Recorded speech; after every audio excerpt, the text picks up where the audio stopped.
Moving on to our next panel, today CED is releasing a new report on strengthening the Higher Education Act. And if I'm not mistaken, that report is being passed out.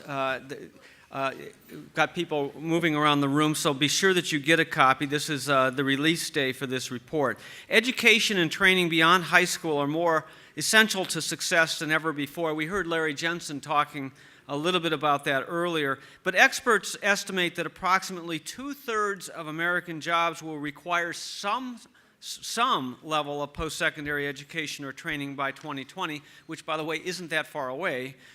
So these trends make the Higher Education Act, which governs all the federal student aid programs and accreditation rules for colleges and universities, more important than ever before. So our next discussion ties into many of the themes that will be found in this report that is being handed out. It'll focus on how to build a 21st century post-secondary education system that meets America's needs and the future, which of course you have to remember the business community is the primary consumer of the output of this system. Scott Pulsipher is the president of Western Governors University, and he will moderate this conversation. I'll ask our panelists to just join us on stage. Western Governors is the nation's first and largest competency-based university, and under a competency-based education model, the progress and degree completion depends on one's understanding of subject material, not the time clocked in the classroom. So it's a unique way to look at things. Scott brings to Western Governors a background with over 2 decades in leadership and experience in technology-based, customer-focused businesses. And as the head of the university, Scott works to improve student outcomes by focusing on rapidly advancing curriculum quality. And we are fortunate to have Scott as a member of CED and co-chair of our education subcommittee. Also joining Scott is Gordon Gee, the president of West Virginia University, and also a longtime CED member. Welcome, Gordon. And Matt Sigelman, the CEO of Burning Glass Technologies, and Brandon Busteed, the executive director of Gallup. We had Amy Latimer, the director of higher education of New America, scheduled, and she called in sick, unfortunately. So thank you to the panelists, and take it away. Thank you so much for having us. It is truly a pleasure to be here and also to have this panel with us. I wanted to maybe just kick us off by setting a little context, if we could. You already heard Steve talk a little bit about the statistics around 2/3 of the jobs in America requiring a post-secondary credential in the future. But sometimes we talk about that number, but we don't really talk about the supply of those graduates, if you will. And so I want to just share some additional statistics and then have our panelists start with a very simple kind of lightning round open, and then we'll dive into a few of these topics. So in addition to those 2/3 of degrees, or 2/3 of jobs requiring that degree, most of you don't know this, but according to the 2014 census, only 42% of adults actually hold a post-secondary credential, even though upwards of 60% of our adults have some college. But more importantly, that now degree is costing upwards of $80,000 to acquire a 4-year degree. And increasingly now, only 61% of our adults believe that post-secondary education is attainable or even available to them. And even worse, 21% of those same adults believe it's affordable. So gentlemen, if we could start maybe, are we at a tipping point in higher education, and it's maybe an inflection point, if you will, for our future? And if so, what would you, each of you, what would you offer to us as to what you see as the most compelling trend that may reshape higher education in the next decade? Well, I assume that you looked at me, I'm yes, starting. Yes, you so get a start. That's right. Well, you know, I think first of all that, and I want to make this point, you know, when I first started as university president, which was nearly 40 years ago, what you do is you send your kid off to school, they join a fraternity and sorority and then come home and get a real job, as my father used to say. But I think that the truth of the matter is the fact that now our universities and colleges and higher education in general, no matter how it's designated, is the economic engine that will drive this nation. There are only 320 million souls here. There are 1.3 billion Chinese and 1.2 billion Indians growing to 2 billion. And so therefore, higher education becomes an essential component of the American system. And so what I see going forward is the fact that because about 2/3 of the jobs that we just mentioned will not be available in 10 years, we really have to totally rethink the structure and function of higher education, start looking around the corners, get out of our arrogance, get out of our ivory tower, become much more focused on community building. As a land-grant university, that is very much what we're about. But I think that reverting to Mr. Lincoln's vision is going to be very important. So even different than just educating these adults, they need to be educated for jobs that aren't even really existing today. Their jobs going to be created in the future. You know, and our folks from Gallup can tell you, but we're crossing from the millennial generation to the Z generation. Mm-hmm. And the gap between the millennial generation and the Z generation is as wide as it is between me and the Z generation. Yeah.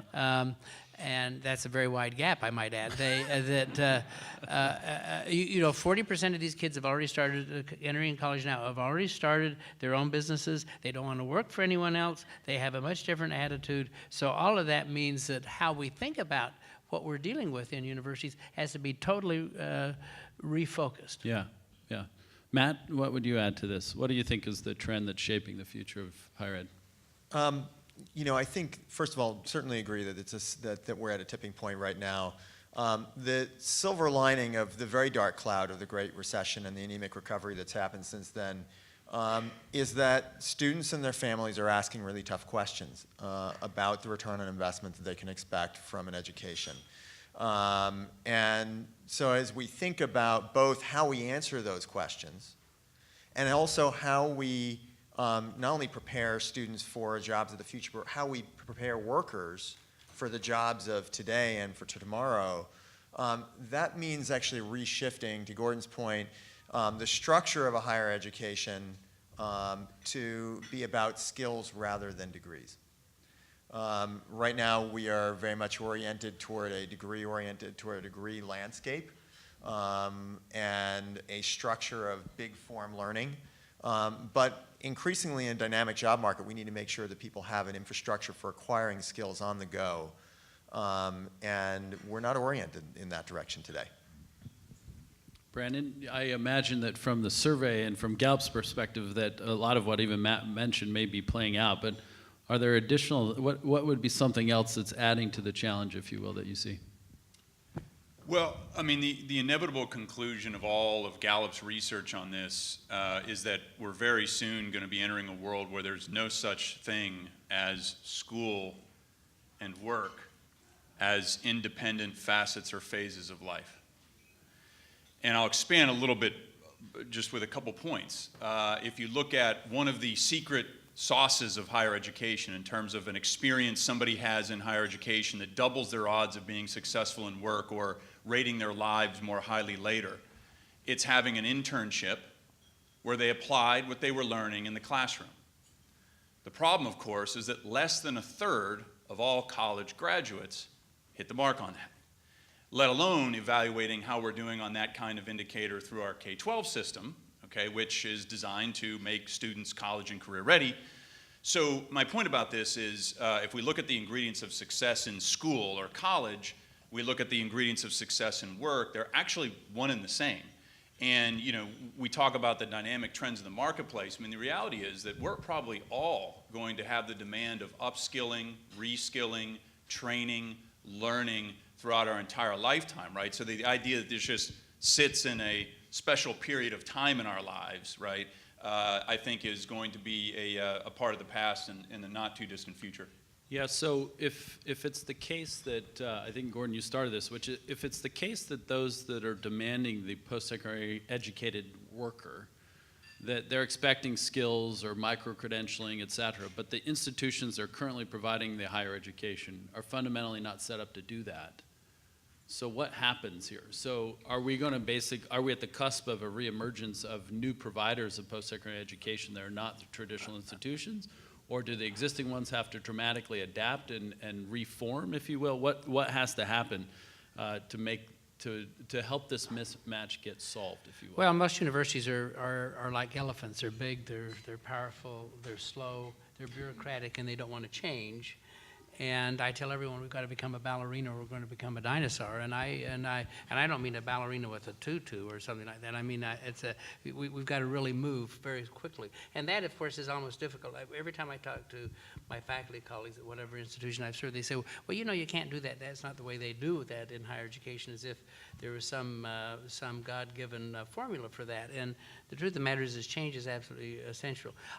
You know, I think that the institutions of the future are going to be ones that are not vertically organized, that are horizontally organized, that you get rid of colleges, you get rid of departments, you get rid of the tyranny of the gerontocracy, and you really move to organizing around centers, institutes, working groups, and immediately respond to the issues that are there of the day. Only when you become very, very simple and very agile will you survive. So just maybe to put a finer point on this, there's some interesting data that came out in the AGB research that in fact Gallup worked with. There were some great comments that you had at APLU earlier, but on this point, so to change this organization, 22% of trustees said that preparing graduates for workforce is the most important role. 22% was like the third on the list of the most important role for the universities. However, 86% of those entering post-secondary education said getting a job or preparing for workforce was the primary reason for going to college. So how does this shift happen if those that are trying to educate those, the individuals coming into it are not aligned with what the individuals want, which is if 86% are saying, I want to be prepared for readiness in the workplace, but the institution is saying that's not our purpose, how do you get the shift that you're talking about? Well, you know, we have to create partnerships. You know, universities are great research universities, really calibrated to create the ideas, to create the jobs. And on the other hand, our community colleges, our technical schools, and one of the things that we've done is we've had this pecking order that you know, if you go to community college or if you go to a technical school, that you're not as valued. The truth of the matter is the front door to the American dream are the 2- and 4-year institutions that really do open it up. But that doesn't denigrate the role of the major American university. What it says is the fact that we've got to really think about education as a continuum, pre-K through life, and it's a constant learning experience, and I think that was the point that Gallup is making. So it requires a different fundamental mindset than we have right now. Yeah, organize, yeah. Matt, you had mentioned this notion of a big form learning. We're touching on this notion of if you're unbundling the traditional degree, what's going to take its place? How do those new forms of credentials, what do they look like? Who delivers them?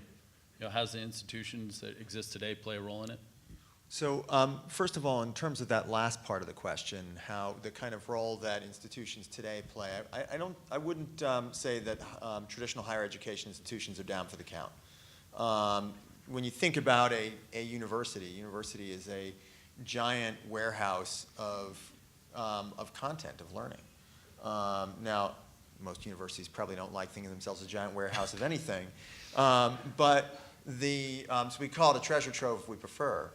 At the end of the day, a lot of the right kinds of skills that need to be taught are there or embedded into existing curriculum. But to your point, Scott, they're embedded into big bundles that aren't necessarily appropriate for the kind of lifelong learning that Brandon was referring to before.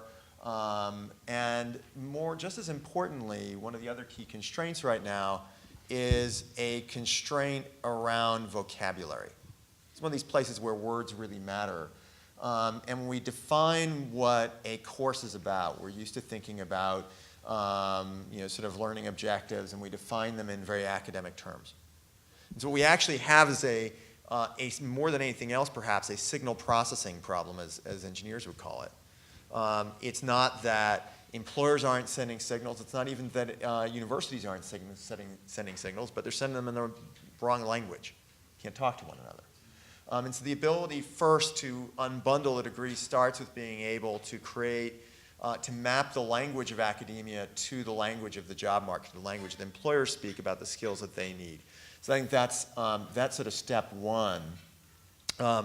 Then what we also need to be able to do is be able to say, okay, what are those bundles? Now, we think about the job market and jobs in particular as having a genome, and that genome is skills. Our work is in collecting millions of job postings every day. And when you do that and you sort of listen to what employers are saying, they're actually remarkably consistent when you sort of translate everything back to a common language about the specific sets of skills it takes to do a job. And so you can actually look not only about that skill definition, but about how the skills between jobs relate.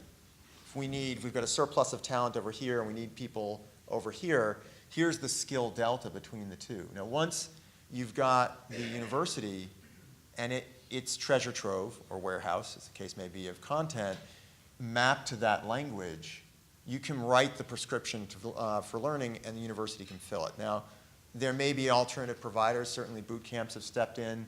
MOOCs have started to up their game a little bit from sort of a little bit of a fizzle from their start. But at the end of the day, universities have something which is really powerful, because even if we start changing the structure and the bite size of learning to something much smaller, degrees still matter.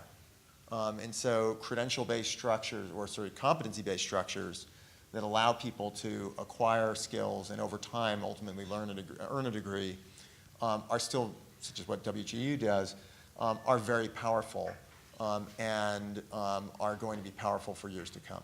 So if we could maybe, this is Brandon, if you could begin to opine on this topic. So sounds like a very different model, if you will, of traditional higher education. I think we heard earlier that the Higher Education Act, when originally passed, 1965, very different model of higher education then. It's been reauthorized several times since then. What are the implications of this kind of model of consumption of higher learning, higher education, and the credentials associated with it? Even if it's long form in the sense of I might scaffold multiple skills or micro-credentials ultimately to the attainment of a degree, that's a very different full-time student experience than what the Higher Education Act has been designed to do. Where would you take us in terms of the implications now for some of the higher education policy that would be relevant in this future state of higher learning? Yeah, I mean, I think this is going to require a rapid renaissance from all the parties that are involved here. This is not just, traditional four-year public colleges and universities. I mean, to the point you talk about, yes, they do need to move faster and adapt more quickly, and they have real hurdles in doing that. I mean, the good news is we have a lot of different providers of this, right? Public, private, for-profit. We also have employers. And employers are going to have to play a major role, right? Not just the standard professional development that might be offered. All of you in this room probably offer internships for current students. Whatever that number is, triple it, right? I mean, just based on our math, triple it, because that's about what the demand and need is from that perspective. And so, anyway, the point is, I think all of us are going to have to be involved in this transformation and thinking about how can we allow for more innovation. One of the things I'm concerned about right now, and it's a conversation virtually no one is having, is a conversation about accreditation, right? Most of us in higher ed don't even really know what accreditation is. It's like this big black box, but at the end of the day, it is one of the things that needs to change. It needs to provide more openings for innovation. We have stories of places like Miami-Dade College with some of their fastest growing programs that are providing some of the most important benefit to the community of Miami are non-accredited programs. Programs for which they're getting penalized because they don't count, they actually count against their graduation rate, not for, right? So we have a lot of this, I think, is going to be really thoughtful about what are the barriers to preventing faster innovation at all levels, which includes employers. So I'll just give you one example. I'm now being hired by a number of companies who are interested in recruiting high talent students directly into work right out of high school. And these are for top-tier talent jobs, not your kind of technical career path. Just like the NBA and other professional sports have realized that you can identify this talent at a very young age. They're not going to wait for Stanford and MIT to find it, because if Stanford and MIT can identify it in high school, why couldn't they? But here's the twist. Although they want to do this for the talent development pipeline opportunity, guess what? The parents of these high potential students still want their kids to have a degree. So what is it going to be? A model where there will be university providers working with these employers and these school districts that are ultimately going to be the hotbed of this, right? So, I mean, that's just one example of many that are going to require all of us to change, not just, throw this on the shoulders of four-year public college universities or community colleges. Well, I think this ties back, Gordon, to what you mentioned actually about universities also partnering with employers and other institutions or organizations are going to be part of this higher learning or higher education experience for the adult. Having said that, from a policy standpoint, there is very much this regulatory triad. You've lived it longer than any of us up here, but the notion of a credential, there is something that if the federal government in funding higher learning, and that is in the economic interest of the nation, they're good at funding what are arguably packaged units of something that is accredited by something that can be relied upon. But if that package all of a sudden gets unbundled and becomes micro, what does it mean then for that regulatory triad? How does the federal government figure that out if in fact you have university employer partnerships creating some new sort of higher learning credential that didn't exist before, but might still be in the interest of the nation? Well, I think that, by the way, I love your notion about the language of academy. One of my favorites is that in universities and colleges, we talk about teaching loads and research opportunities. Have you ever thought about that? Teaching is a load. Yeah. And research is an opportunity. It seems to me that we've lost our way. That sounds about right, yeah. But to answer your question, first of all, the federal government is behind. They're old Europe in this regard, because what they're doing is they're trying to credential for something that we really shouldn't be thinking about. We need to be thinking about a very fast forward, new kind of wave world that will allow us to do different kinds of things. Now, let me just mention, lest any of you think that I don't think this is important. I believe the notion of all of us engaging in the thinking skills. In the end, the written word, understanding Shakespeare, writing about things, that is absolutely critical. But it also needs to be, it needs to not be either or, but we need to have a distinctive, different approach to the way that we're doing it right now. And the way that the federal government, the way the accrediting agencies, others do it, they put everything into a box. We have to blow up the damn box is what we've got to do, I think. But it has to be reboxed somehow, right? Well, yeah. I mean, I'll rebox it. You may create new, yeah, I'll rebox it for you. That's right. So I'm still looking at the sense of there still has to be something that the federal government, if they want to maintain the interest in funding access to higher education, there still has to be the unit that's being consumed that they understand how to accredit, how to fund it, et cetera, that it's valuable to it. And so even if you blow up the existing box, it gets maybe not necessarily repackaged, but at least gets defined in a way that still connects to good policy. Yeah, that's true. I think, though, that if we think about it as a box, that's very formal. If we think about it as a flowing conversation with points of opportunity, that would be the way that I like to think about it. Yeah, that's fair. Matt, I think maybe to your point is given your focus on particularly the workforce needs and how learning matches to workforce needs, I think you would reinforce what Gordon said around liberal education, in fact, still remain like among the top 5 competencies that employers demand: critical thinking skills, analytics, verbal and written communication, interpersonal dynamic, et cetera. What do you also see in the workforce that higher education could do better at enabling the graduates, if you will, of these credentials to be ready for success in the workplace? So just to put some further color on the value of the core liberal arts heritage that America has. When you look across job postings, even in very technical jobs, 1 in 3 of the skills that employers ask for are core foundational skills, the kinds of things that, again, are the bedrock of that heritage. What we find is this is especially true when you start looking at the jobs that are increasingly and ironically technology enabled and driven. So one of the things that we see overall is that skills are mixing in the job market, and then increasingly jobs across a range of fields, marketing, finance, life science, you name it, are being infused with technical skills, coding skills, data skills, design skills. Those jobs, even more than others, are about 50% more likely to ask for writing skills, 50% more likely to ask for creativity skills, 50% more likely to ask for collaboration skills than other jobs. So that core heritage is really important. But this comes back to the question of how we create the right signaling devices. Because what that tells me is that the liberal arts heritage is healthy, but to your point, Scott, for employers, and Gordon, I think you said this as well, this is not an either or. It's a both and. And so we wind up in this kind of lazy debate. And just to put some, give you an example around that, for a liberal arts grad who picks up, let's say, graphic design skills, not that hard to acquire, especially around the kind of marketing jobs and other kind of communication jobs that a lot of liberal arts grads go into. That unlocks about 135,000 extra jobs for college grads and a $9,000 salary premium.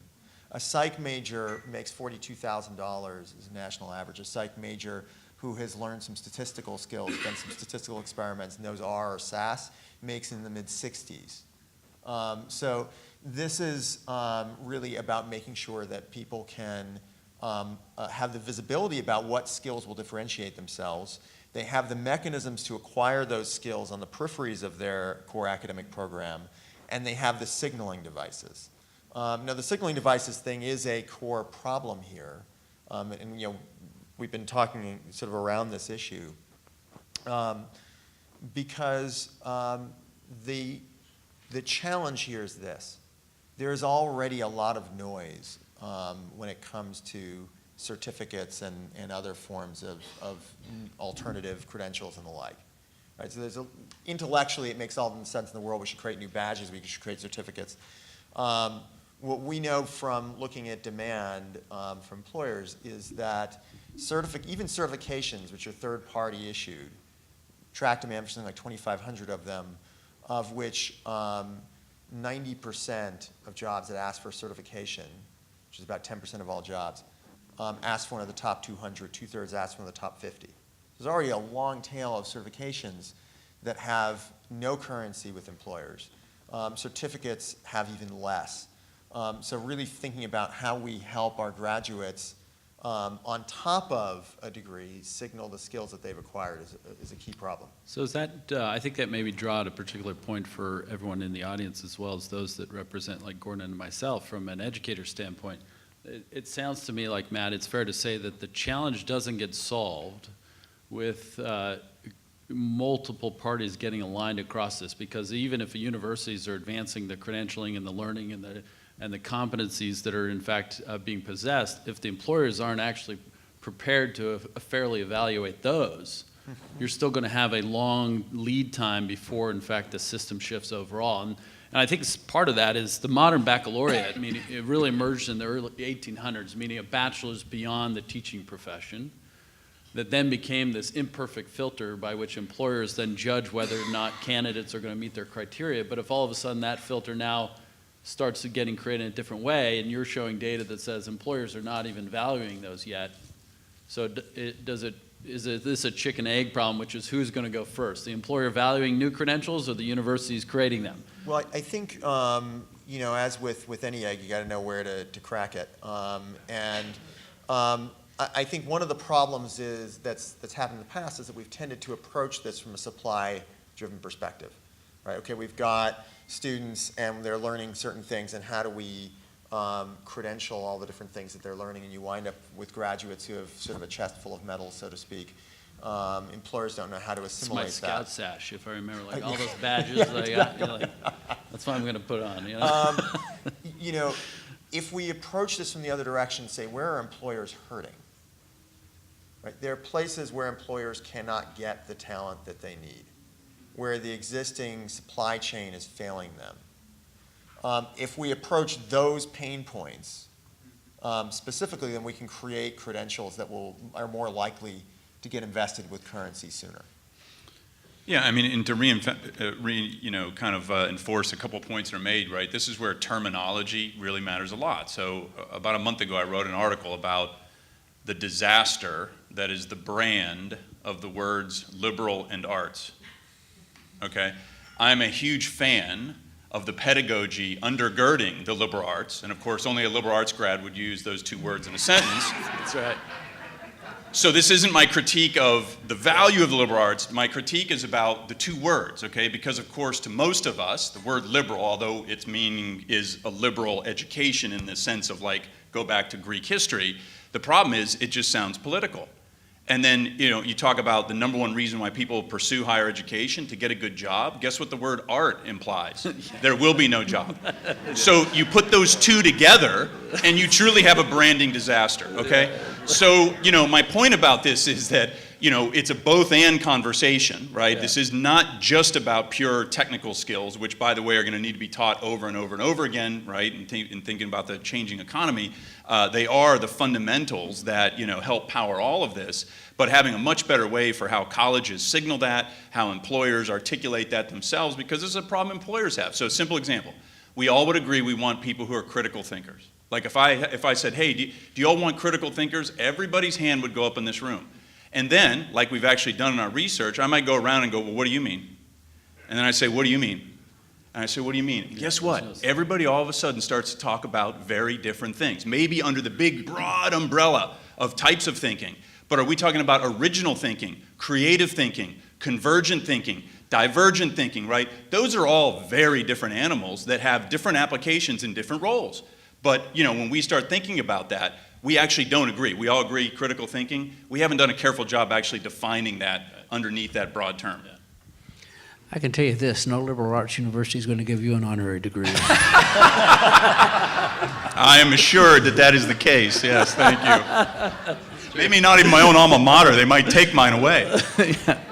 If we may, let's pivot, because I think in today's in higher education today, there's probably few topics that are discussed less or more. They're discussed more than the issue of affordability. Let me just give also the audience some statistics on this. In the last 2 decades, tuition and fees, or the cost to a student of achieving a 4-year degree, has increased at nearly twice the rate of inflation, 1.9 times the rate of inflation. Even just last year, WICHE actually announced of the 16 states that they represent in the West, mostly public institutions too, that tuition again increased over 4% at their 2-year and 4-year institutions. In the last decade alone, tuition in those same states have increased 54%, and in 6 states it increased more than 100%. There is no doubt that today the cost of a 4-year degree on average across the U.S. is about $80,000, and the debt per graduate is now nearly $40,000. Gordon, what's your sense? Does some of this unbundling of the big form learning help with affordability, or there are more drastic measures that need to be taken to start increasing or reinvigorating that promise of higher education, such that those 21% that believe it's still affordable today, that number jumps to 50, if not 60, 75%? Well, the first issue is the fact that we need to convince people that higher education is an investment, not a drag on the system in some way or other. When I became president of Ohio State in 1990, about 60% of that large university's budget came from the state. When I left after my second term from 2007 to 2014, when I left, 8% came from the state. I was obviously a very effective president. But the whole point being is the fact that so what has happened is the states say higher education is important. Keep it affordable. We're talking about the public universities. Keep it affordable. Keep it within the realm of possibilities. And at the same time, they diminish their commitment. So I think that commitment issue that's going to require us to think that there are certain, and then the private institutions, most of them have outpriced themselves. And that's the reason we see a lot of small private liberal arts institutions closing. I was president of Brown and chancellor of Vanderbilt, and I could charge whatever I wanted to and did. People would sell their firstborn to get in, and so we have all these different kind of pricing policies, and we've got to try to get hold of that in some way. And a lot of it has to do with the knowledge-based investment that people are making. Yeah, we clearly at WGU we have a very different operating cost model than most campus-based institutions do have. Does there something need to be disrupted though in that cost? Not to pick on Louisiana State, but it was very notable around how their students were willing to increase their fees to be able to get their student life center and their LSU-shaped lazy river and those types of things. You have student bodies like that. Ohio State, one of the largest universities in the country. Are those expectations of student life or emerging adult experiences, are those adding to costs of delivering ultimately what is a credential? Are those creating or compounding the problem for the adults who want to invest, if you will? They are, but you know, I mean, this is for another discussion. We're too short here. I mean, one of the greatest difficulties that all of us have are these damn rating agencies. You know, U.S. Yeah. News and World Report ought to be put out of business. And the reason is the fact that now institutions tend to calibrate everything they are toward that Yeah. rating, and so therefore you build bigger facilities, you do a variety of other things. We really do need to get into the business of what is quality, and the fundamental question for higher education in this country right now is how do you increase quality and how do you decrease costs? And now I know how to increase quality, give me lots of money, but to decrease costs is just antithetical to what universities are about, and that's where we're going to have to break that. Yeah, conundrum. effectively the quality can come with, you can't put a price on it, therefore you have to keep investing at a level that just, someone's going to have to pay for it, whether Yeah, it's the student, exactly. you know, the state or otherwise. Any comments, Brandon or Matt, on this particular point on affordability? Well, I think, Gordon, you're absolutely right to say that we need to use the language of investment. I think that's spot on. You know, I'm on a panel here with two college presidents, so I'm not going to try to speak to why you know, the cost of tuition is racing ahead, so far ahead of the rate of inflation. But what I can say is this: the only way you outrun that, if we take as a given that it's inevitable that costs will go up, and perhaps it's inevitable, I hope not, that they continue to go up, outpace of inflation, the only way you outrun that is by focusing not on the investment but at the return. So when we think about issues of affordability, the real challenge to affordability is the efficacy of the investment that we're asking students to make. You know, we live in a world where there's quite a bit of student financing available. Students can get loans, but can they pay them back? This becomes a really important issue both at economic level, at the social justice level. If we're asking students to take on debt to finance a good that does not pay them back, then that's where a challenge is. And so that places the burden on universities to the extent that they can't cut costs to align themselves more directly with the market, to the conversation Yeah, that before. might suggest that instead of 22% believing that their primary purpose is to help graduates get a job, right. that number has to be 75%, so that there's better mapping there so you can address the return side of that. Because the data is pretty evident now that 71% of grads are not even employed full-time in field of study. So there's definitely declining employment among many of the graduates, or what a friend of mine would call malemployment, meaning you went and got the credential, but you then took a job that didn't require the credential anyway. And so therefore that's not going to create that return on investment. I would at least offer from WGU's perspective that we have a very different model. I mean, we definitely focus on the cost side of the affordability rather than funding it.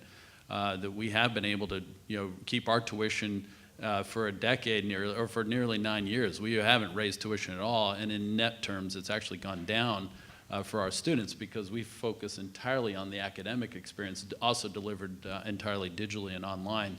So we don't have anywhere near the operating costs that many of our peers do in this sector. That's for and sure. we really resent it. Yeah, yeah. So, yeah, you know, we know Bad that. karma, You know, so, right? That's right.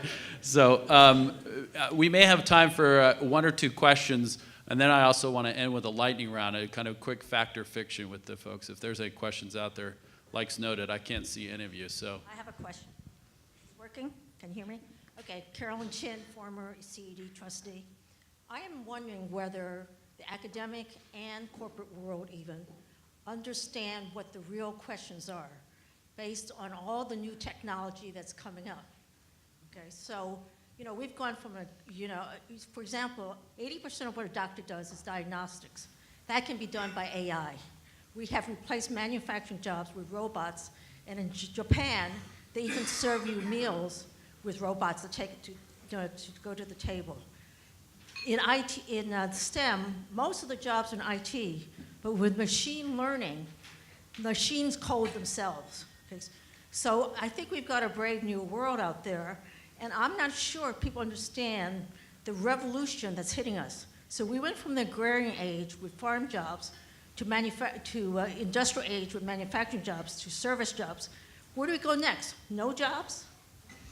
Brandon, you want to take that, or Gordon? Because there's an interesting study or survey just done, I think, to this question, which is there understanding of how dramatic the impact of the technology-powered innovation that's occurring? Well, I mean, I don't think any of us can fully know that. Even the folks who are, proclaimed experts on AI, I mean, there's drastic predictions, and then there's ones that, are far, far off in my mind. But, if we kind of get back to, here's what I think we've lost track of. We've lost track of the fundamentals in education, right? What do I mean about the fundamentals? I'm going to oversimplify a ton of research.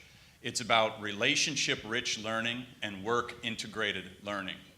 And I actually don't care what level that takes place, right? So even in WGU's model, right, which is an online-only adult university model, they are, and I've done the research because this was a Gallup study of their alumni, they are the highest of any university we've measured of their graduates saying they had a mentor who encouraged their goals and dreams. That's not a softly worded question. That's and you go, well, how is that possible? They have a model where they've invested in professional advisors. It's all done primarily telephonically. Scott, I'm sure, could talk more about it than I can. But the point is they meet once a week. And the regularity of that blows away the academic advising at almost any college or university I'm aware of, right? So here's the good news. I think there are powerful models out there. There are already examples of success that are ahead of this. There's a great new book by the president of Northeastern called Robot Proof. That actually goes into great depth in thinking carefully about your question. So if you haven't grabbed that yet, I would definitely take a look. It's just come out in the last month. Is there one more question out there? Yes. Hi, Joan Michelson, Green Connections Radio. Kind of somewhat related to that, Gordon, I just spoke at a conference at your university, and this is particularly relevant for your population. A lot of the people in your area are coal miners who are looking at, new jobs, right? And figuring out what they want to be when they grow up. So one of the issues with with this new economy is that not everybody wants a four-year degree. This whole discussion is very four-year degree oriented. And not everybody, especially in technology-driven economy, wants that. There's been some discussion in the past about what's been called a sub-bachelor STEM degree, for example. We need to reframe vocational training. So what do you guys, this is a panel on, reformulating the next level of education. So what do you guys think about what would be another way to deal with the training that we need for electricians, plumbers, other technology-related jobs that might not lend themselves to a four-year degree program, but these are very talented people who sometimes need to be transitioned from fields like coal. Need to be retrained. I couldn't agree with you more. So since 2008, about 13 million jobs have been created at the bottom of recession to now. Of those, only 80,000 require a high school education. Think about that. In other words, it is not about a four-year degree. It's about a continuing opportunity to learn. And I think that's where we really need to restructure ourselves. It's yes, four-year degrees. Obviously, I don't want to get ridden out of town on a rail. Four-year degrees are important, but they're only one of the number of ways. In my own little state, there are 20,000 jobs that are wanting for people because they don't have the right skills. And so it's that issue of a continuing learning proposition that we have to now enhance in order to be able to be successful as a nation. I think that's critical. If I may, I want to ask this panel with a quick lightning round of question. You give me fact or fiction as to whether these are going to be true. So, free college becomes a reality for at least 20% of enrolled students. Fact or fiction? Free college. Fact. For 20%? For 20%. Fact. Sure, why not? Fact. Sure, right. Okay, the adult population over the 25 years old surpasses 50% of total enrolled students in higher education. It already has, I think, in many ways. So it's true, absolutely. It's 38% currently, but okay. Mm-hmm. You got I see absolute fact. Absolute fact. Note in terms of how you have to define it, I think, to the questions out there. How about the same for distance education becomes the norm with online enrollment exceeding 50% of total adults enrolled in higher learning? Well, that's an advertisement for your. I think it's 6 million of 20 million today. It's possible. It's possible. Okay. It's certainly going to be big. I think you're going to see some emergence of some hybrid models that are already taking place, but it's going to be a lot bigger than it is today. Yeah, if you include blended, definitely. Okay, not more than 50%. I didn't hear that. It'll be bigger, but not more than half. Okay, maybe last one. So, overcoming privacy concerns, the student unit record becomes a reality. You know, the student unit record, basically, you now have, like your IRS record, like your health record, whatever, you now have your learning record, and that becomes a reality and overcomes the I privacy think so. concerns. No. It will. There you go. Thank you so Gosh, much, everyone. Washington.